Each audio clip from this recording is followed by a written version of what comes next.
A beautiful, beautiful melody from Shlomo Carlebach, sung by Eitan Katz on his album Unplugged. How's everybody doing? Let's light up the darkness. Who is with us on our final show before Pesach? We're not doing the Friday show. I published the schedule. It's up there on our Facebook page, and it went out in the email. So today we're doing a double daf, and then no show tomorrow, nor Saturday, nor Sunday, which are the first days of Passover, and we'll come back together on Monday. Who is with us tonight? Stephen in New Hampshire, Renee in Indiana, John in Maine, Yehuda in South Carolina, Tom in PA, Paulina in Chicagoland, Paula in Chicago, Nancy in North Carolina, Melissa in Great Neck, James in Indianapolis, Stephen in Hawaii, Karen in Northern California, Michelle in LA, Tom loves the music, PK in Colorado, Belle wishing everybody a Zizin Pesach, a sweet Passover. Often we say, Hag Pesach Kasher v'Sameach. It should be kosher and joyful. Why would you wish people to have a kosher Pesach? You don't say to them, have a kosher Shavuos, have a kosher Sukkot, have a kosher Shabbos. Why do we wish that for people on Passover? Because it's so difficult to have a kosher Pesach. So much work to do. Nina has been, just night and day for days, getting the house ready, getting the kitchen ready. We've all been pitching in, but really, she's just done so much work. But there's just so many things to do last minute, and cleaning out all the chametz from every nook and cranny. It's difficult. And nonetheless, said the Lubavitcher Rebbe, you should still wish people a Chag Sameach v'Kasher. Right, or Freilikin in Yiddish, that it should be joyful and kosher. Let's not lose track of the fact as we are, so deep in the weeds, as we should be, to get the details of Passover right. But let us not forget in all that meticulous work to be joyful, right? It's a mitzvah to be happy, especially when we're celebrating that God redeemed us from slavery in Egypt, brought us out, and just as God did that thousands of years ago, God will do that today when we reach out to him. Eitan Katz was just singing, "Bless us, our Father, all of us as one." Amen.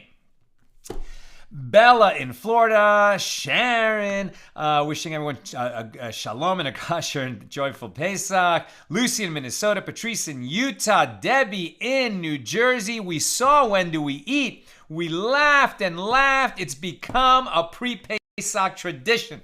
Have you seen our movie? Nina and I wrote it. I directed it years ago. I don't have it. The Jewish Journal in LA came out today. I'm going to share the article a little later on the page. But, it doesn't often happen that people make an independent film and 17 years later, we're getting a big page-wide article in the Jewish Journal about how When Do We Eat has become a Passover tradition for so many people around the world. If you haven't seen When Do We Eat, you should. It's on Amazon, it's on Apple, I think it's on Roku, it's on a bunch of platforms. You can just go to whendoweeat.com, and there's links there to all the platforms where it's available, including you can get a signed DVD from us. Miriam in Hayden, Colorado, Colleen in Boston, Kimberly in Montana, Heather in Maine, Pauline, wishing everyone a joyful Pesach, Lori in California, Gisette in Colorado, David in Indiana, and Andrew says, I love your movie. Paula in the Great Northwest, over there on the YouTube side, Aoife in Florida, Yitzhak in Kansas City. Welcome, everybody. All right, lots to cover since we're doing a double daf tonight. Here we are in chapter 4 of Tractate Yevamos, the 14th volume of the Talmud. Generally speaking, these are the laws of levirate marriage, yibum, or its alternative mitzvah, chalitzah, the ritual which releases the widow from her brother-in-law. They have an obligation when her husband died childless. So his brother will step in according to the Torah obligation, perform yibum with her. The first child of that union would be the heir of the brother who died without a child. Here in this chapter, we're looking at some other nuances and ramifications. We've always been assuming that the issue is, was it a valid betrothal? Was it a valid yibum? What if there's a co-wife? What if the co-wife and the brother, the sister, etc.? Well, now, what if it's not so clear that the man who died was childless? What if his wife was pregnant at the time that he died? We're not sure if that pregnancy will result in an heir or not. In the normal course of things, it should. And then if he fathered a child, so then yibum would not apply. Very dangerous. And that's why, as a general matter, when yibum was done, right? It's no longer really done, but when it was done, they would make the yavam, the brother-in-law, wait at least 3 months after the death of his brother before performing yibum with the Yevama, the widow, so that they could be sure that if she then became pregnant, that it was the brother who is the father and not the original husband. Because if the original husband actually fathered a child, then yibum is not only unnecessary, it's prohibited, because there's always a prohibition on sleeping with your brother's sister, even after your brother dies. Only permissible when your brother dies and he didn't have a child and you step in to perform yibum. If there's no yibum, it's absolutely prohibited to have relations with your brother's sister, even if you marry her. You cannot marry her unless he died childless. All right, so here we're looking at these cases of what happens where she's pregnant, but we're not sure if she's pregnant, or she's pregnant, but in the end the child is not a viable child. And actually, that's where we're taking it up tonight. We are at the bottom of page 36b. Hold on a second. At the bottom of 36b. Rav Ashi said to Rav Hoshaya, the son of Rav Edi. We learned in a baraisa there that Rabbi Shimon ben Gamliel says any human baby that survives for 30 days after its birth is not to be considered a stillbirth, even if it dies soon after. Rather, the baby is considered to be viable. And so the wife of the baby's father is never subject to any obligation of yibum because she bore a child that was conceived with her husband before he died. But by inference, were it not to survive for 30 days, there would be uncertainty whether the baby was viable or not. The baby was not viable, but it was not certain. So since we're going to be doing 2 pages tonight, we are going to skip certain sections. So if you're doing Daf Yomi with me, right, and you want to read every page in the Talmud in this 7.5-year cycle, today we won't be able to, in our class, read both pages. There's not enough time. I am going to skip around a little bit. So if you want to make sure that you're Yotzei, that you have fulfilled your obligation to complete each page, if that is what you're trying to do, to read every page of the Daf. So I'll tell you when I'm skipping, but just from listening to today's class, you won't have covered both pages in their entirety. Okay, so this is the law. Right now we're not reading the Daf, we're reading Rav Steinsaltz explaining what the law is, what the halacha is at the end of this debate. Any child of whom it is known that he completed 9 months in the womb is considered viable from the moment of birth. If you know that it was a full-term baby and it was born alive, so that was a living baby. It's when a baby is born prematurely, like a 7-month baby, and here there's definitely this issue of if they perform yibum, let's say 2 months after the man died, and then she turns out to be pregnant, well, with whose baby is she carrying? Her husband or her husband's brother who performed yibum after she was widowed, and they need to know that. That's why they avoid performing yibum so quickly.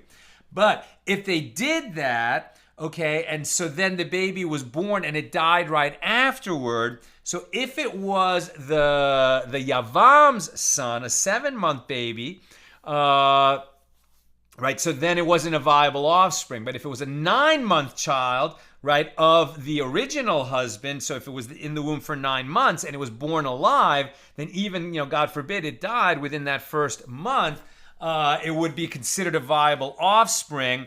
And then the yibum that they performed was actually a prohibited act. They're not going to be allowed to remain married. They actually have to bring a sin offering because a man slept with his brother's wife, even though she was a widow, and they are not considered married. But as we learned 2 days ago, the offspring, that baby, even if there's cases of uncertainty, whether it was the original father, whether the original husband, or the brother, there's no damage to its lineage. It's not a mamzer, right? So even though it might have been born, there's a possibility that it was born, if it was conceived by the brother, the yavam, well, then there's no problem, right? Because the original husband died without offspring. So yibum was required, no problem with the lineage of the child, and it was fathered by the original husband. Obviously, no damage to the lineage of the child. It was conceived in sanctity during that marriage. Okay, so any child of whom it is known that he completed 9 months in the womb is considered viable from the moment of its birth. If it is not known whether he completed a full 9 months, this uncertainty of whose child is it, right? The original husband or the brother, then once he lives for 30 days, he is considered viable. And only then will the child's existence free his father's wives from the obligation to perform yibum or chalitzah. Some say that this is true only when his fingernails and hair have grown, as this is proof that he has reached his 9th month. If the child survived 30 days and then died, and no one checked whether his fingernails and hair had grown, one may rely upon the first opinion. Very interesting. So, back to the daf. In Amorayic, a dispute between the Amoraim, the sages of the Gemara, was stated in the case in which the only offspring of a man died during the first 30 days of its life, and the widow, under the misconception that she was exempt from any obligation of yibum, arose and was betrothed. Remember, it's not that they did this problem of they made yibum too soon. Here, it was clear that she became pregnant from her husband. So you would think, okay, well, there's no yibum because she is pregnant. But then the baby is born and it's a stillbirth, or she miscarries. Okay, so there was no heir. So in that case, well, what happened here, right? So the baby was born living, but then it died within the first 30 days. So the widow made a mistake, and she thought, she had a child, so therefore there is no yibum. She's not under any obligation to perform yibum or chalitzah, so she can go and marry whoever she wants without chalitzah. But because the baby died within that first 30 days, they're saying, maybe it was a non-viable child, in which case the original husband never had an heir, and before she can go marry whoever she wants, she has to perform chalitzah with the deceased's brother. Ravina said in the name of Rabbah, if she became the wife of an Israelite, i.e. the man who betrothed her was not a priest, then she performs chalitzah with the yavam, due to the uncertainty whether or not the offspring was viable, and then they may remain married. But if she became the wife of a priest, right, when she had this premature marriage, thinking that she didn't need to perform chalitzah, and she just went out and married this guy, but if she married a priest, right, now she still needs to perform chalitzah. And now that she performs chalitzah, she becomes a chalutzah, and that's like a divorcee, and therefore she's prohibited to the priest. A priest can't marry a woman who has performed chalitzah. If he, just disobeys that law and remains with her, then he is disqualified from serving as a priest. Okay, now we're on 37a, and we're skipping a few paragraphs. A pregnancy is generally noticeable only after 3 months have passed. Therefore, during the first 3 months after a woman is divorced or widowed, she may not remarry due to the possibility that she is pregnant. And the sages decreed that even betrothing her during that time is prohibited, lest one also marry her. Concerning this, an Amoraic dispute was stated in a case in which a man betrothed a woman during the 3 months following her divorce or her husband's death, and then he fled.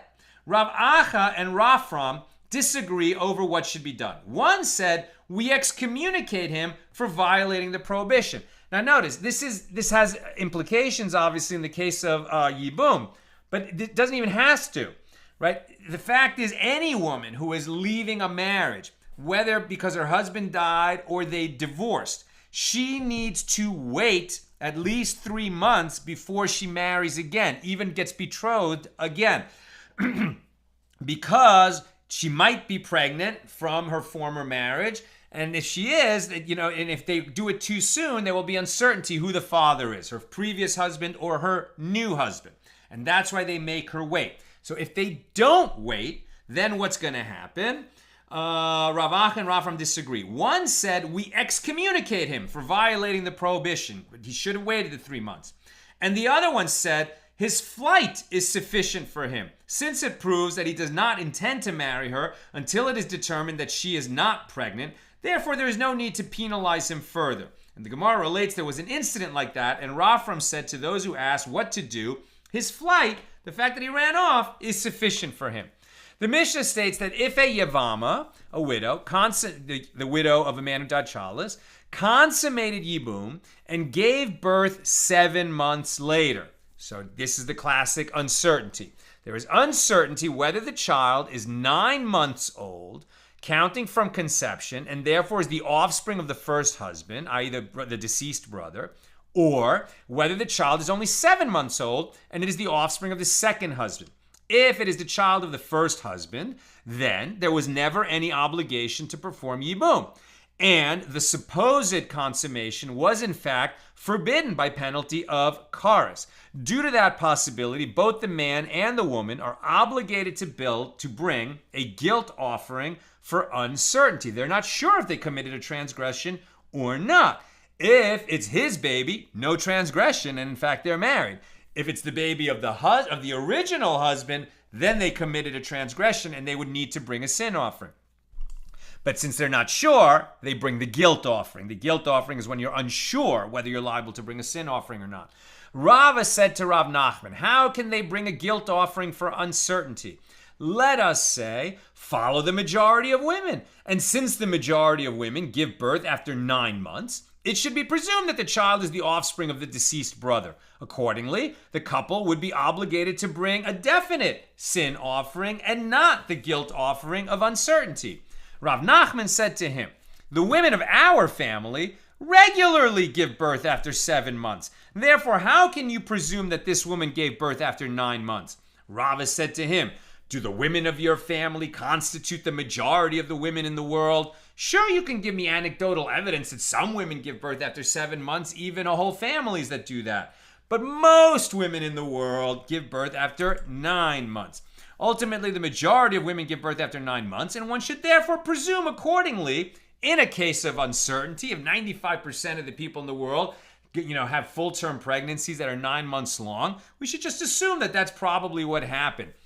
Rav Nachman said to him, this is what I'm saying. Although it is true that the majority of women give birth after 9 months, and only a minority give birth after 7, still, in the case of every woman who gives birth after 9 months, her fetus is already recognizable after a third of her days, i.e., in the 3rd month of her pregnancy. Accordingly, in the case of this woman, since her fetus was not recognizable after the 3rd of her days, as if it were recognizable at that point, then it would be obvious that the child was the offspring of the first husband. Therefore, the ability to presume she is like the majority of women is compromised, and the uncertainty as to who the father of the child is remains. Consequently, the yavam and the yavama should each bring a guilt offering for uncertainty. New subject after skipping a little paragraph. The Mishnah states that the child of the Yavama has unflawed lineage, since regardless of whether it is the offspring of the deceased husband or of the Yavam, there was no transgression involved in its conception. Now, with regard to this case, right, where they're not sure if it's the 9-month baby of the original husband or the 7-month baby of his brother, with regard to this case, the sages taught in a baraisa, the first child is even fit to become a high priest, meaning the first child, that if it's the child, but it would become the first child if the brother who performed yibum with his Yevama. So they're married thanks to that, and their first child is counted as the heir of the original husband who died. Now they're married, so they might have other children. But these other children, these subsequent children from the union of the yavam and the yavama who get married, that's problematic. Because if it was in reality that the baby, their first baby that was born when they were together, was actually the child of the original husband, then when they came together, it was a prohibited union. So while the first child is either the child of the original husband or the child of yibum, so it's fine in either way that plays out. But if it's actually the child of the original husband, then subsequent children are mamzers. They are mamzers because they never were permitted to perform yibum. They did perform yibum, so this man married, his brother's wife, which was prohibited without a yibum to permit it. Therefore, this was an incestuous relationship, and their subsequent children are mamzers, right? Very, very, very bad. Very, very bad. Now, it's uncertain whether they're mamzers or not, and that makes it even worse and more complicated. So with regard to this case, the sages taught in the Baraisa, the first child is even fit to become a high priest. However, since it is possible that the child is the offspring of the deceased husband, in which case the widow remains forbidden to the yavam as his brother's wife, if she has a second child with her yavam, then that child is a mamzer, due to an uncertainty with regard to his status. And Rabbi Eliezer ben Yaakov says, we don't render somebody a mamzer due to uncertainty. You don't want to call someone a mamzer unless you're sure he's a mamzer. Now, the meaning of Rabbi Eliezer ben Yaakov's statement and how he differs from the first Tana is unclear. So the Gemara clarifies. What is the Baraisa saying? Abaye said, this is what it is saying. The first child is even fit to become a high priest. We understand that. And if she has a second child, his status as a mamzer is uncertain. And therefore, he is both prohibited from marrying an Israelite woman of unflawed lineage, because a mamzer can't marry a non-mamzer, since he might actually be a mamzer. And he's also prohibited from marrying a mamzeres, a female mamzer, since he might not be a mamzer. Rabbi Eliezer ben Yaakov says he is not treated like one whose status as a mamzer is uncertain. Rather, due to the uncertainty concerning his status in this situation, he is treated like one who is definitely a mamzer, and he is permitted to marry a female mamzer. In other words, Rabbi Eliezer ben Yaakov holds that even one whose status as a mamzer is uncertain is permitted to marry one who is definitely a mamzer. Otherwise, he can't marry anyone. You're just making him leave the Jewish people because he can't marry anyone. At least a mamzer can marry another mamzer. But this guy, according to the first ruling, couldn't marry anybody. Rava said, this is what the Baraisa is saying. The first child is even fit to become a high priest. And if she has a second child, he is treated as though he is definitely a mamzer, due to the uncertainty concerning his status. And therefore, he is permitted to marry a mamzeret. I.e., the Tana holds that even one whose status as a mamzer is uncertain is permitted to marry one who is definitely a mamzeret. And Rabbi Eliezer ben Yaakov says he is not treated as though he is definitely a mamzer due to an uncertainty concerning his status. Rather, his status as a mamzer is uncertain, and he is treated accordingly, and therefore he is both prohibited from marrying an Israelite woman of unflawed lineage, since he might be a mamzer, and he is also prohibited from marrying a mamzeret, since he might not be a mamzer. And the Gemara explains, Abaye and Rava disagree with regard to whether the law is decided in accordance with the opinion of Rabbi Elazar. As we learned in a Mishna in Tractate Kiddushin on page 74a, with regard to the prohibition against marrying people with certain types of flawed lineage, Rabbi Elazar said, the marriage of those people whose flawed lineage status is certain to those whose status is certain is permitted. So you're not a mamzer for sure, you can marry somebody who's not a mamzer for sure. You are a mamzer for sure, you can only marry somebody who's a mamzer for sure. You are a possible mamzer, you can only marry somebody else who is also a possible mamzer. And that, in fact, is the law. And the Mishnah concludes, these are those who are considered to have uncertain status. A child of unknown paternity. Although his mother's identity is known, and a foundling who was found abandoned in the streets, and a Samaritan, a kuti, who is possibly a mamzer, since the Samaritans do not accept and abide by the laws of marriage. And with regard to this Mishnah, Rav Yehuda said that Rav said, the law is in accordance with the opinion of Rabbi Elazar. But when I said this law of Rav's in the presence of Shmuel, he said to me, Hillel taught in a Baraisa that 10 categories of lineage came up from Babylon to Eretz Yisrael at the time of the building of the Second Temple. Priests, Levites, and Israelites. Priests disqualified due to flawed lineage. Converts, freed slaves, mamzers, Gibeonites, Shituke, and foundlings. Right? Foundlings are babies that are found. You don't know who their parents are. And it is permitted for all men and women in each of these categories to marry one another, meaning within their category. And the list is arranged such that the marriage between people in any two categories that are adjacent to one another is permitted.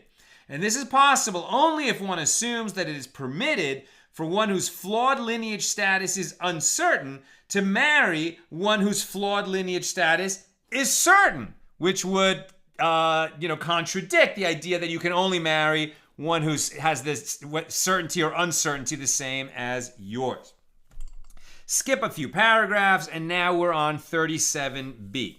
Abaye said, from where do I say that concerning anyone whose status as a mamzer is uncertain, according to the opinion of Rabbi Eliezer ben Yaakov, that they are treated equivalently to one who is definitely a mamzer? As it is taught in a Baraisa that Rabbi Eliezer ben Yaakov says, with regard to one who engaged in intercourse with and impregnated many women, but he does not know with which women he had intercourse. And similarly, with regard to a woman, if many men had intercourse with her, and she became pregnant, but she does not know from which man she received the seed that caused her to become pregnant. Since the identities of the parents of those children are not known, it could emerge that a father marries his daughter and a brother marries his sister. And in this way, the entire world would become filled with mamzers. And concerning this it is stated, and lest the land become full of lewdness. That's why we're being so careful to establish the paternity of any child. You don't want, right, if you don't know who the parents are, that it could accidentally happen that a brother marries his sister. You need to keep track of this. Abaye demonstrates his claim from the fact that even though it is not certain that the children in this situation are mamzers, nevertheless, Rabbi Eliezer ben Yaakov labels them as mamzers and not as those whose status as a mamzer is uncertain. And Rava could have said to you, this is what the verse is saying. The word lewdness, zima, can be understood as an acronym of the words zo-ma-hi, meaning, what is this? It is plausible to say that Rabbi Eliezer ben Yaakov's citation of this verse indicates that he regards their status to be uncertain. Not that he's saying, we don't know who the parents are, therefore they're mamzers. They might be mamzers. We're not going to call them mamzers. We're going to say they're uncertain mamzers. And the Gemara cites the continuation of the Baraisa. Furthermore, Rabbi Eliezer ben Yaakov said that even in marriage, one should be careful not to create a situation that could lead to the birth of mamzers. Therefore, a man should not marry a woman in this country and then go and marry another woman in a different country, lest a son from one marriage and a daughter from the other, unaware that they are both children of the same father, unite with one another, and it could emerge that a brother marries his sister and their children would be mamzers. And the Gemara asks, is that so?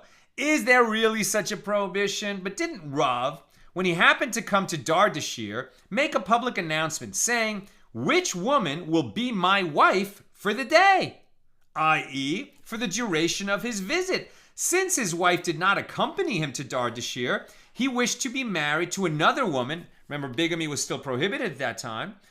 Bigamy was permitted at that time. So since his wife didn't travel with him, this sounds horrific, right? So he's going to go to some other town. He's just going to get married, have some kind of temporary marriage. Isn't he just finding some kind of legal loophole so he can cheat on his wife? So he can sleep with another woman? But no, we're talking about a sage. These are totally righteous, upright people. What is going on here? Let's keep reading. He would say, which woman will be my wife for the day? Since his wife did not accompany him to Dardashir, he wished to be married to another woman while he was there. Why? In order to avoid a situation that could lead him to having forbidden thoughts. And also, Rav Nachman, when he happened to come to Shachnetziv, made a public announcement saying, which woman will be my wife for the day? It would appear from the fact that both sages married wives in two different places that there is no prohibition of doing so. I mean, this was brought in to disprove the idea that we prohibit people from having a wife in one town and a wife in another.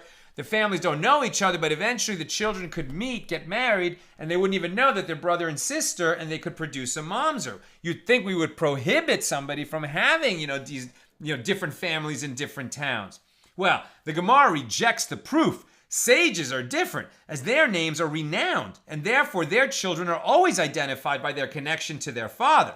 Therefore, Rabbi Eliezer ben Yaakov's concern would not apply to them. They're not going to accidentally get married and produce mamzers because their children will always know that they are children of these famous sages. Now, the Gemara examines Rav and Rav Nachman's actions with this, vacation wife deal. What? But didn't Rava say, with regard to a woman who had an offer of marriage and accepted, the emotional excitement may have caused her to have a flow of menstrual blood, which would make her ritually impure and prohibit her from engaging in intercourse. So even if she was unaware of any flow, she must consider the possibility that it occurred. And to purify herself, she needs to wait 7 consecutive clean days from clean of any flow of menstrual blood, and then immerse in the mikveh, in the ritual bath. Only then may she marry. If that is so, how could Rav and Rav Nachman come to town and say, who will be my wife for the day? And the Gemara explains, the sages would send messengers 7 days ahead of their arrival, and they would inform the women of the sage's arrival. And in this way, the women who agreed to marry the sage would have time to count the 7 clean days. And if you wish, say that the sage's intentions were merely to be in seclusion, meyachadi, with the woman, but not to engage in intercourse with her. Therefore, it was permitted to marry her even if she became ritually impure. Being in seclusion with a woman was sufficient to help the sages avoid any forbidden thoughts. As the master said, one who has bread in his basket is incomparable to one who does not have bread in his basket, i.e., just as the knowledge that food is readily available is sufficient to psychologically alleviate one's feelings of hunger, so too, the knowledge that one's sexual desires could be met lessens the strength of the desire itself. Note, they didn't go to some other town, identify, some young, beautiful woman and say to her, hey, be my wife for the day. And then, he gets to indulge, in physical pleasure while he's on vacation. Not at all. He says, who would like to be my wife for the day? You could have easily imagined a situation where, he's just ending up with somebody that is totally unattractive, totally not his type, somebody who is very high in holiness and spirituality, and is just going to be in a very modest way his companion, and is going to keep him from turning lustful eyes on this population and, looking and thinking about what he shouldn't be looking at or thinking about while he's on vacation. Believe it or not, this is not some kind of crazy loophole that we would imagine, modern secular people just going and, coming up with a loophole so that they could have rabid sex while they're on the road. Quite the contrary. This really was a way to ensure that they weren't even tempted to have some kind of affair while they're on the road. And the Gemara cites an additional statement of Rabbi Eliezer ben Yaakov. It is taught in a baraisa that Rabbi Eliezer ben Yaakov says a man should not marry his wife when at the same time his intention is to divorce her, because it is stated, do not devise evil against your neighbor as well as dwell securely with you. It is wrong for one to intend to undermine the feelings of security that another has with him. So you wouldn't marry this woman thinking that you're going to divorce her. It really was some kind of, a device to not indulge in anything that would be promiscuous. Quite the contrary. Okay, now we're going to skip a whole bunch of paragraphs. I'm just going to read you a few laws that come along the way. if the son of uncertain descent, right? So this is, in other words, you're not sure if this baby was the baby of the original husband or of the yavam. If the son of uncertain descent and the sons of the yavam come to divide up the possessions of the deceased. So they go into a whole exploration of when you're not sure whether this was the son of the original man or of the brother who stepped in to perform yibum, this is going to have inheritance implications. Now you might quickly ask, wait a minute, the reason that they perform yibum is because the man who died childless didn't have an heir. So, whether it's the man's son to perform by way of yibum so that the guy would have an heir, or it was actually his heir, either way it should be the same. This is the one who's going to inherit what that guy had. But it's not so simple. Because this baby is born, the guy already died, right? Are you going to step in and just be a trustee of those assets until the baby is grown? Actually, no.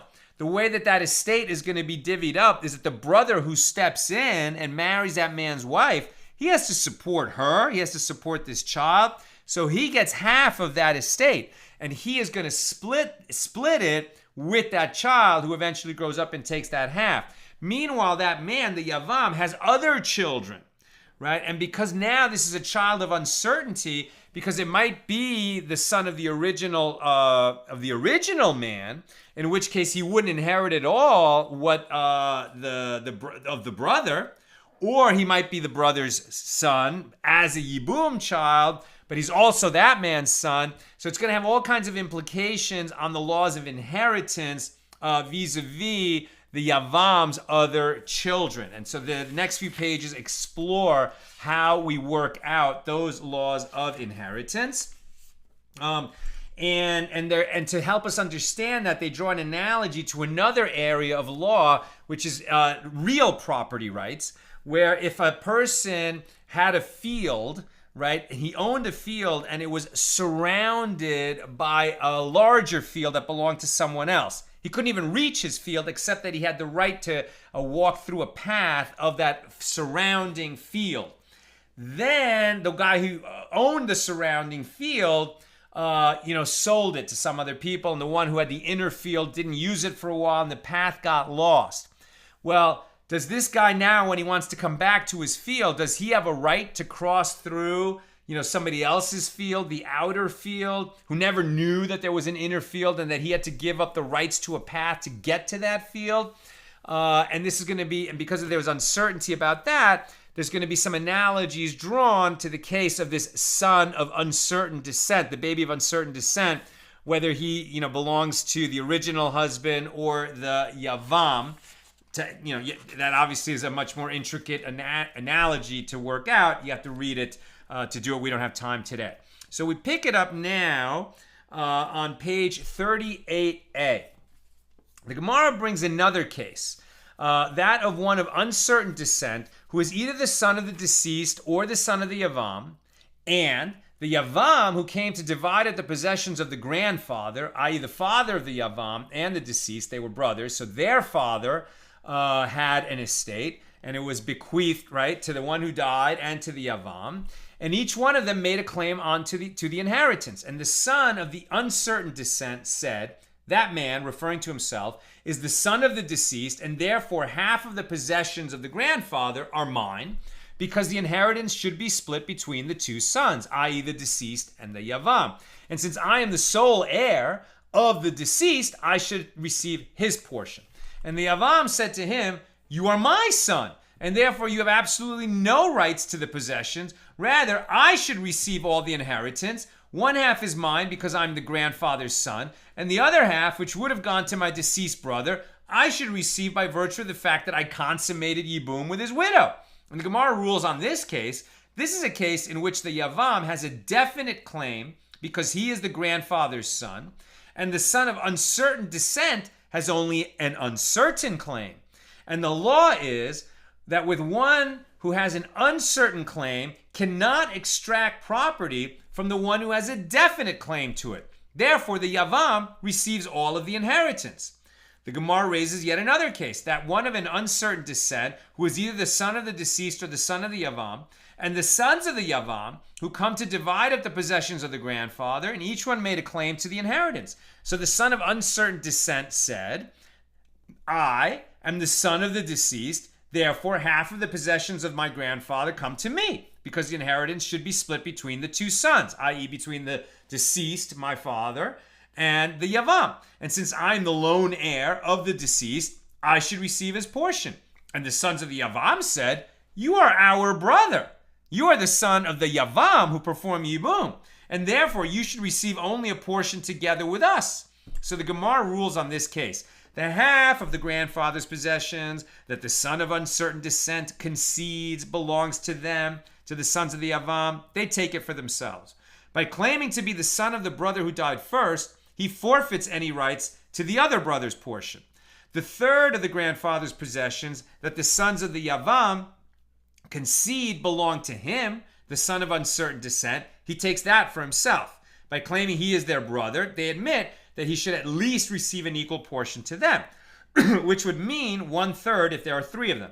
Now this leaves them with 1/6 of the possessions that is the property of uncertain ownership, and so they should divide it up between them.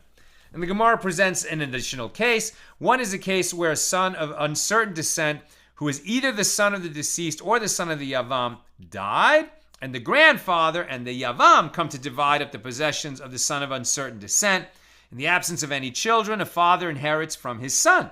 And the grandfather claims that the son of uncertain descent was actually the son of the deceased, and since the deceased has already died, the grandfather should be next in line to inherit from him. The yavam claims that the son of uncertain descent was his own son, and therefore he should inherit from him.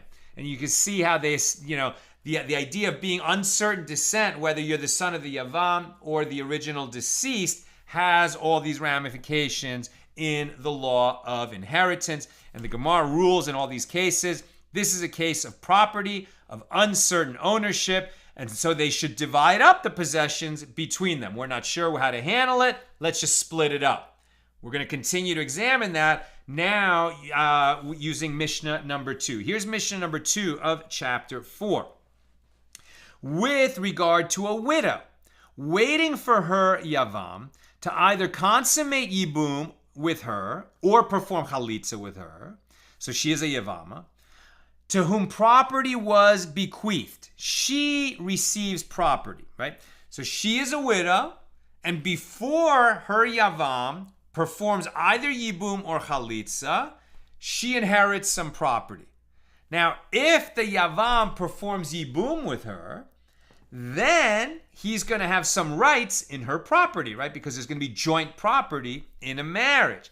But if he performs chalitzah with her, he's going to have no rights in her property. Right now, they only have the levered obligation. They haven't done anything yet.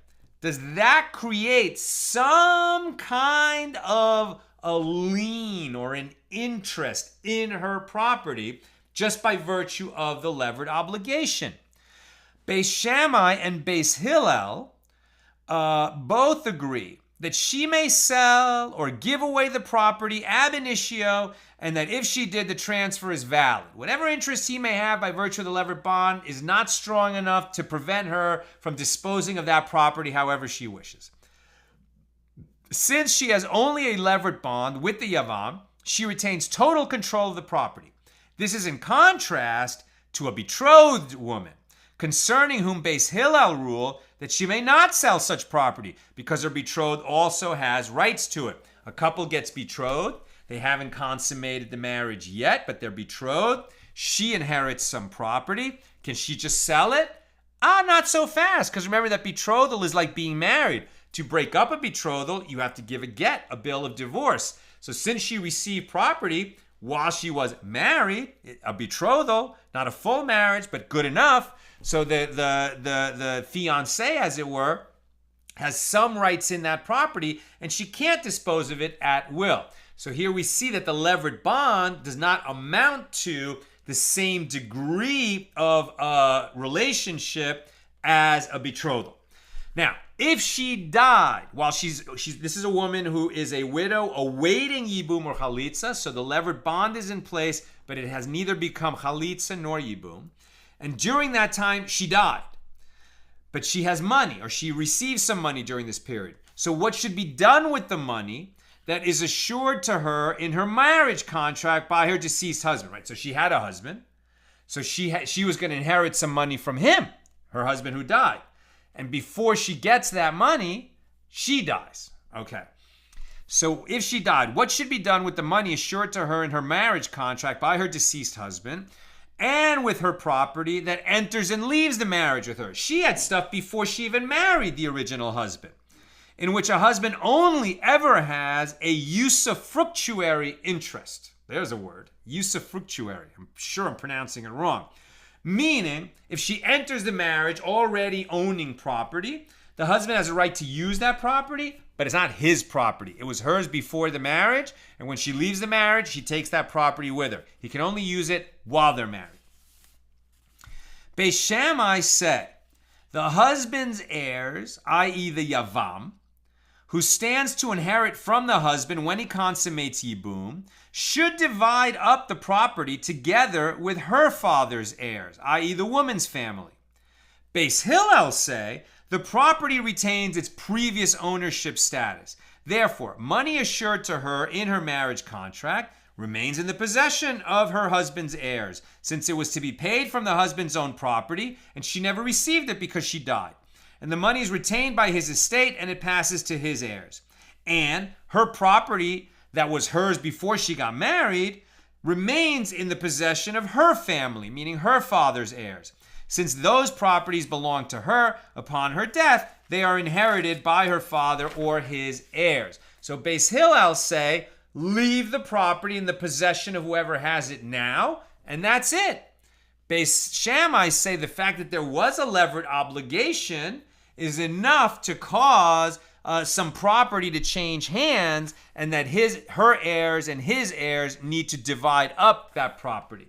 If the yavam consummated the levirate marriage with her, then her legal status is that of his wife in every sense, and therefore the yavam has the same rights to her property as in a regular marriage. And the only exception to this is that her marriage contract will still be payable from the property of her first husband and not from the property of the yavam. That concludes Mishnah number 2 here in chapter 4. Now the Gemara.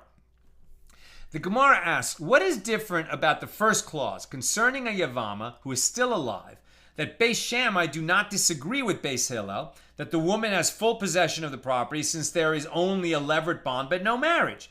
And she can do with it whatever she wants. Even though there's a levirate bond, she's alive, she decides to sell it, it's sold. She can do whatever she wants with it, even though there's a levirate bond. But after she dies, Beis Shammai say, oh, no. Now her heirs and the husband's heirs, the Yavam's heirs, or the original husband's heirs and her heirs are now going to divide it up, right? What changed when she died? The levirate bond didn't change. Why is the property implications going to change? Whereas Beis Hillel say it's the same situation. Whether she disposed of it, she had the right to do that, or after she dies, just leave the property with whoever has the most rights to it. Don't make some kind of an exchange based on the fact that there was a levirate obligation. So the Gemara is asking, what is different about the first clause concerning Yevama who's still alive, that Beis Shammai do not disagree with Beis Hillel, that the woman has full possession of the property since there is only a levirate bond but no marriage? And then what changes when we go to the second clause, that now Beis Shammai disagree with Beis Hillel, and they rule that the Yavam does take a share of the property, which would imply that the levirate bond alone is sufficient to afford the Yavam rights over her property. Now, this is one of these cases where the law is according to Beis Hillel, but we're going to do an examination of what is Beis Shammai thinking, and even though it's the minority view, we're trying to understand the minority view. So Ula said the two clauses concern different cases. In the first clause, it concerns a case where she happened before her Yavam for levirate marriage. She comes before her Yavam for levirate marriage at a time when she was a betrothed woman, and only then did she come into possession of property. Since when she was betrothed, her husband did not have any rights to the property, neither does the Yavam. Right? So when her husband died, they weren't fully married, they were only betrothed. And that has property implications that spill over now into the yibum situation. The latter clause of the Mishnah concerns a case where her husband died, who was fully her husband, and then, had all the property rights of a husband. And so now when she comes before his brother for yibum, it's when she was a married woman. And in such a case where her husband still alive, he would have full rights to the property, and therefore so does the yavam. The Gemara explains, and Ula holds that the levirate bond formed with a betrothed woman affords her a status equivalent to a woman about whom there is uncertainty whether she is betrothed or not. Right? A woman who was betrothed for sure, and then that husband dies, now she has a levered obligation, and the levered obligation creates the same property rights as uncertain betrothal. Or a woman who is married, and then her husband dies. Her yavam obtains the same property rights as a man who is of uncertain marriage. And a levirate bond with a married woman affords her a status equivalent to that of a woman for whom there is uncertainty whether she is married. In other words, when her husband dies, the same level of relationship that existed with the first husband is created with the yavam. However, since the new relationship with the yavam exists only by virtue of the levirate bond, this is before they perform yibum, it exists to a lower degree. And so the rights afforded to the yavam are more limited than those that the first husband would have enjoyed. And the rights granted to the yavam are equivalent to the rights of a husband in a case where there is uncertainty whether he was actually married to the wife or not. The Gemara proceeds to demonstrate this. It must be that a levirate bond formed with a betrothed woman affords her a status equivalent to that of a woman for whom there is uncertainty whether she is betrothed. Because if it enters your mind to suggest that her status is equivalent to that of a definitely betrothed woman, would Beis Hillel concede that she may sell or give away her property ab initio, and that if she did, the transfer is valid? A betrothed woman can't give away property without, irrespective of what her betrothed husband thinks about that.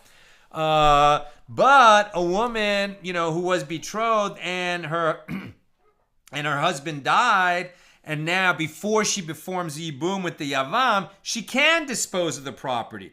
Therefore, her right to dispose of the property proves, according to Beis Hillel, that her rights in the property are like that of an uncertain betrothal, and that's why she's able to dispose of it. If it was a definite betrothal, she would not be able to dispose of the property.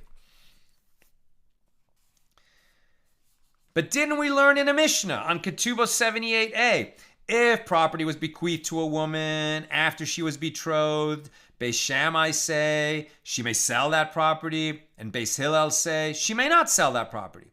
However, both agree that if she sold it or gave it away, the transfer is valid. The Mishnah clearly states that according to Beis Hillel, a woman who is definitely betrothed may not sell the property ab initio. Rather, conclude from the fact that here Beis Hillel permit the Yavama to sell her property ab initio, that a levirate bond formed with a betrothed woman affords her a status equivalent to that of a woman for whom there is an uncertainty whether she's betrothed or not.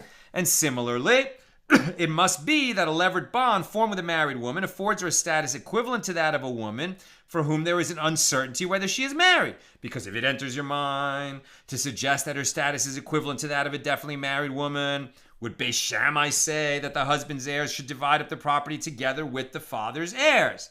But didn't we learn? And then they look at an equivalent case, analogous case, where Beis Hillel and Beis Shammai agree on what a married woman can do and what a betrothed woman can do, and they disagree, etc. Now, I'm just going to skip a couple paragraphs because this is really interesting. As Abaye is examining this dispute and trying to understand Beis Shammai's position, he raises an objection and he says, is it true that according to Beis Shammai, one with an uncertain claim cannot extract property from one who has a definite claim to it? Right? So that would be Beis Hillel's view. That if, since you have an uncertain claim, leave the property where it is. The certain claim is that it's in one family. You're going to say, well, we formed a relationship through the levirate betrothal or through an uncertain betrothal, and therefore we should have some rights to that property, but that's uncertain. Where the property is now, they certainly have a claim to it, and the one with an uncertain claim can't extract from the one that has a certain claim. Beis Hillel definitely seem to be saying that. Maybe Beis Shammai is saying, no, actually, people with an uncertain claim can extract property in certain situations from somebody who has a certain claim. Where do we see that? In a case where a house collapsed upon a person and upon his father, or upon him and upon those from whom he stood to inherit. And there were outstanding debts against the person from his wife's marriage contract and to a creditor. But he had no money with which to pay those debts. And it is not known who died first. Right? If a man and his father are in a house and the house collapsed and both died, you don't know who died first. If the father died first, then there was a moment in time where the son inherited property. Therefore, his creditors can come in and say, okay, what belonged to the father passed to the son. He definitely owed us money. We want to take that money. The creditors say, we want some of that money. We want our debts paid off. But if the son died first in that house collapse, well, he died. His creditors are out of luck. The father died after, so his money, when passes to other inheritors, other heirs. That son died already, so it's going to go to the other brothers or to the grandchildren or someone else. So the creditors are out of luck. Now, we're never going to know who died first. So this is a case of uncertainty. It's possible that the father died first and then the son inherited some money and therefore the creditors can get their debts paid. But it's possible that the son died first and the creditors are out of luck. A case of uncertainty. Are you going to give those creditors any kind of rights in the estate of the original father? So in that case, where the house collapsed and it's unsure which one died first, the father's heirs and the creditor offer opposing claims. The father's heirs say that son died first and only afterward the father died. Therefore, the creditor never gained any rights. And the creditor says the father died first and only afterward the son died. Therefore, the father's property went to the son and we can collect. So in that situation, Beis Shammai say they should divide up the property between the heirs and the creditors. And Beis Hillel say the property retains its previous ownership status, which in this case means that since the last known possessor was the father, so the father's heirs get full rights and the creditors are out of luck. So according to Beis Hillel, the uncertain claim gets nothing. According to Beis Shammai, the uncertain claim gets some rights in it and divides up property with the certain claim. So too, maybe we go back to our original situation, and in this case of uncertainty, the people with the uncertain claim should get something. And Rabbah rejects this proof. Beis Shammai's ruling in our case cannot be adduced as a proof because Beis Shammai hold a debt recorded in a bill of debt that is awaiting collection is as though it were already collected. And they're going to go and look and examine another case, right? So in our Mishna, this widow, right, who is awaiting yibum, but it hasn't happened yet, so there's a levered obligation, and we're saying that levered obligation is akin to an uncertain betrothal or an uncertain marriage. Well, why should the yavam get any rights in that property which was of uncertain status? According to Beis Hillel, you don't. You leave it where it was. And we're going to end our discussion there. We're going to pick it up near the bottom of 38b when we resume on Monday. And we're probably going to do highlights from 4 pages, right? Friday, Saturday, Sunday, Monday. So again, read the pages on your own, and then together we'll discuss some highlights from those 4 pages, God willing, when we get together on Monday at the regular time, 6 p.m. Pacific. Now, I know that Nina is cooking and koshering and doing all kinds of stuff in the house, so I'm on my own to identify questions and comments from the comments section. So let me see what I can do here. Yosef, this teaching about reducing lust would probably not be applicable in any common situation, but of the tzaddik, the righteous one, as the average not so holy person would not be trusted or trust themselves being secluded with a woman not their own. Exactly. right? It's not that we would permit this kind of conduct. Some things that the sages do is not for the rest of us. And we don't say, well, Rav Nachman took this wife on vacation, so I'm going to do the same. No, no, no. Definitely not. Tom, lots of sailors historically have had a woman in every port, and that is definitely bad behavior and could lead, to incestuous situations in the next generation. Bill, here's a question that I know we've covered, but I can't remember the answer anymore. Does a woman who is known to be barren, such as from advanced age, have to wait the 3 months as well? No, right? Because, but if she's known to be, okay, so now you're not talking about yibum, because we said that 3 months is for any woman leaving a marriage, because she might be pregnant from the first marriage, and we likewise apply it in a yibum situation. But if she's definitely not going to be able to have children, then we're not going to allow yibum, because the only purpose of yibum is to build up the house of the deceased brother. But in a non-yibum, which has nothing to do with yibum, just a woman leaving a marriage, either because she was widowed or divorced, and we know that she cannot have children, somehow it's an absolute certainty, then I would think we don't make her wait. But if there's any chance that, maybe because she's been barren for 10 years, but she's still of age, or maybe miraculously, Sarah, got pregnant when she was 90 years old, then I think just because, I'm guessing the rabbinic decree would be, just because you're sure, you could be wrong. And even if you're 100% sure, just as there's not confusion that this woman left a marriage and got married right away, and somebody might look at that and say, oh, so we don't have to wait 3 months. She didn't wait 3 months, so I'm not going to wait 3 months in a situation where the woman really should wait 3 months. Maybe there's a rabbinic decree that all women have to wait. I'm not sure. Okay. I think that's all I've got for today. Yes. And Lynn in Texas says, Hag Kasher v'Sameach. Happy Passover to one and all. May it be the most meaningful one yet. And take you to Mount Sinai. Kol hakavod. Great sentiment. I love it, Lynn. I wish you all the same. May you have a joyful and kosher and meaningful Pesach. Let's really imagine ourselves coming out of Egypt. The best way to do that is to identify our pharaohs today. What is the pattern of behavior that has enslaved you? Ask God to free you from that. And as you read the Haggadah this year, always think of your personal pharaoh and asking God to help you escape. All the best, my holy brothers and sisters. Have a great Shabbos, a beautiful Pesach. And with God's help, we'll be together on Monday night, Chol HaMoed, and we'll do highlights from the 4 pages we've missed over these next few days. All the best.